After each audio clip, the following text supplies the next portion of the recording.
दोस्तों, अंग्रेजों ने भारत पर 200 वर्षों तक राज किया था। वे अंग्रेज जो हमारे देश में केवल व्यापार करने के लिए आए थे और महज कुछ ही वर्षों में यहाँ के मुगल नवाबों को धोखे से हरा करके खुद शासक बन बैठे। उन्होंने यहाँ रह करके खूब लूट खसोट की और यहाँ के लोगों पर बड़े अत्याचार किए। आखिर एक दिन ऐसा आता है जहाँ लोग अंग्रेजों की गुलामी से तंग आ जाते हैं और उनका विरोध करने लगते हैं। इस बीच कई ऐसी घटनाएं घटित हुई जिनके कारण अगस्त 1947 को मजबूरन उन्हें भारत छोड़कर जाना पड़ा था। तो दोस्तों, हम इस वीडियो में जानेंगे कि वे कौन से कारण थे जिनसे अंग्रेजों को ना चाहते हुए भी भारत को छोड़ना पड़ा था। आजादी के असली नायक कौन थे, इसी के साथ ही कुछ ऐसी जानकारी भी देने वाले हैं जो आपको शायद ही पता हो। आप royal TV India YouTube channel देख रहे हैं। वीडियो को लाइक, शेयर और सब्सक्राइब करना ना भूले। दिन था 24 अगस्त 1608। जगह थी गुजरात का सूरत बंदरगाह। इसी दिन अंग्रेज पहली बार हिंदुस्तान की सरजमी पर अपना कदम रखते हैं। इधर उस समय भारत में मुगलों का शासन चल रहा था। इसके ठीक 7 साल बाद 1615 में अंग्रेज राजदूत सर टॉमस रो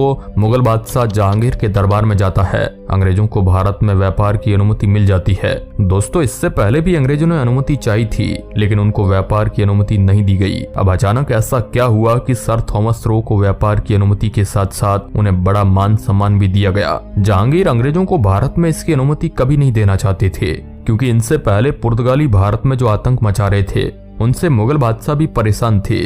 मगर एक घटना के कारण जहांगीर अंग्रेजों को मना नहीं कर सके और उन्हें अनुमति दे दी गई।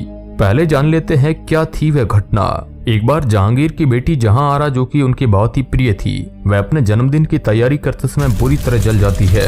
उसकी हालत खराब हो गई। जहांगीर बड़े चिंतित हुए। उन्होंने हाकिम, वेदों और कई अन्य तरीकों से उसका इलाज कराने की खूब कोशिश की, लेकिन कोई फायदा नहीं हुआ। जब सर टॉमस रो जहांगीर के दरबार में आया था, तब उसने देखा कि बादशाह के चेहरे पर मुस्कान नहीं है। वह दुखी लग रहे थे।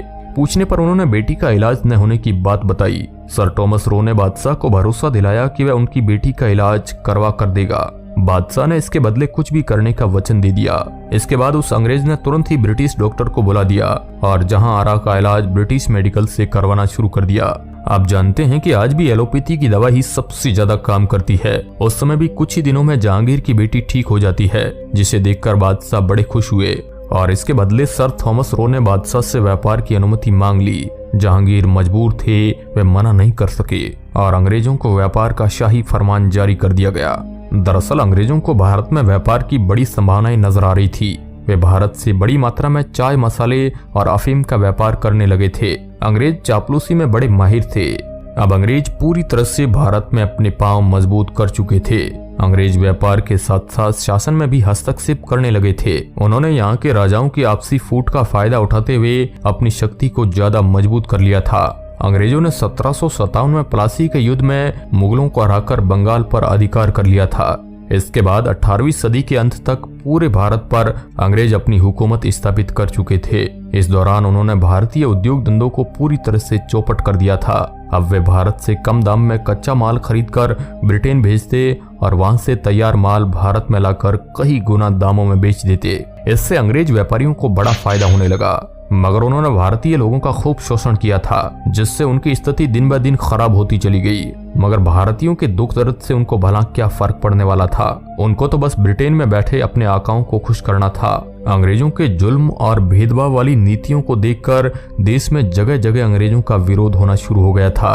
आखिरकार 1857 में अंग्रेजों के खिलाफ बड़ी क्रांति हुई थी, जिसमें अंग्रेजों को भारी नुकसान उठाना पड़ा था। अब अंग्रेज समझ चुके थे कि भारतीयों को दबाकर शासन नहीं किया जा सकता।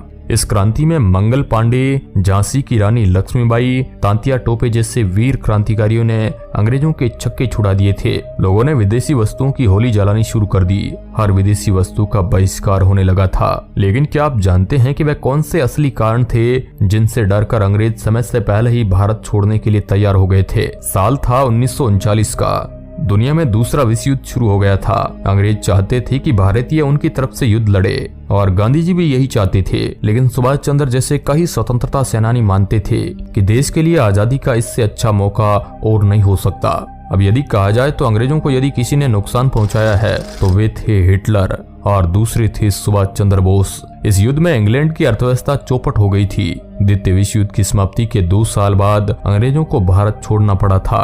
वह ऐसा नहीं चाहते थे, लेकिन इस युद्ध ने अंग्रेजों की कमर तोड़ दी थी। 1945 के बाद ब्रिटेन खुद अमेरिका के कर्जे में आ गया था। इधर नेताजी सुभाष चंद्र बोस ने अंग्रेजों को बड़ा नुकसान पहुंचाया था। हिटलर ने अंग्रेजों को इतना बुरा मारा था कि उनको कहीं का नहीं छोड़ा था। उनकी अर्थव्यवस्था तबाह कर दी गई। अब उनके पास इतना सामर्थ्य नहीं था कि दूसरे देशों में शासन कायम रख सके। सोचिए, अगर हिटलर ना होते तो दूसरा विश्व युद्ध भी नहीं होता और ना इतना जल्दी भारत आजाद होता। रही सही कसर सुभाष चंद्र बोस ने पूरी कर दी। सुभाष चंद्र बोस ने यूरोप में रहते हुए वहां के राजनीतिक हलचल का गहन अध्ययन किया था। उसके बाद उन्होंने आजाद हिंद फौज का गठन किया था। वह इटली में मुसोलिनी से मिले, जर्मनी में वहां के तानाशाह हिटलर से जा मिले और भारत को स्वतंत्रता दिलाने के लिए उनसे सहायता मांगी। दोस्तों, महात्मा गांधी ने देश की आजादी के लिए कई आंदोलन चलाए थे। 8 अगस्त 1942 को उन्होंने भारत छोड़ो आंदोलन चलाया था, जिसके बाद अंग्रेजों ने कई क्रांतिकारियों को जेल में डाल दिया था। लेकिन इस दौरान भी सुभाष चंद्र बोस जापान के सहयोग से निरंतर अंग्रेजों को भारत छोड़ने के लिए मजबूर करते रहे। फिर देश के भीतर इंडियन आर्मी में भी अंग्रेजों के खिलाफ बगावत शुरू हो चुकी थी। अंग्रेजों के पास विद्रोह को दबाने के लिए बड़ी संख्या में सैनिक थे, जो कि भारतीय ही थे। अब उन्होंने भी विद्रोह कर दिया। इधर 1946 में मुंबई में नौसैनिक विद्रोह हो गया था, जिसके बाद अंग्रेजी हुकूमत घबरा जाती है। उन्होंने सोच लिया था कि अब भारत में बड़ी मात्रा में अंग्रेजों का कत्लेआम हो सकता है, इसलिए उन्होंने जल्दबाजी में सत्ता हस्तांतरण की घोषणा कर दी। दोस्तों, आजादी के बाद 1956 में ब्रिटेन के प्रधानमंत्री क्लीमेंट एटली भारत यात्रा पर रहे थे। उस दौरान उनसे पूछा गया कि उनकी नजर में भारत छोड़ने की उनकी असली वजह क्या थी। उन्होंने कहा था कि भारत में हुए सैनिक विद्रोह और सुभाष चंद्र बोस की आजाद हिंद फौज की वजह से उनको भारत छोड़ना पड़ा था। इस आजादी के लिए लाखों लोगों ने हंसते हंसते अपनी जान की कुर्बानी दे दी थी। भगत सिंह, राजगुरु, सुखदेव, चंद्रशेखर जैसे हजारों लाखों ने हंसते हंसते देश के खातिर फांसी पर झूल गए थे। आखिरकार 15 अगस्त 1947 को देश को आजादी मिली। दोस्तों, रॉयल टीवी इंडिया की टीम इन लाखों वीर शहीदों को नमन करती है। तो दोस्तों, कैसा लगा आज का ये वीडियो? कमेंट बॉक्स में जय हिंद जरूर लिखिएगा। आप देश की आजादी के बारे में क्या सोचते हैं? आपके अनुसार आजादी के असली हीरो कौन थे? कमेंट में जरूर लिखिएगा।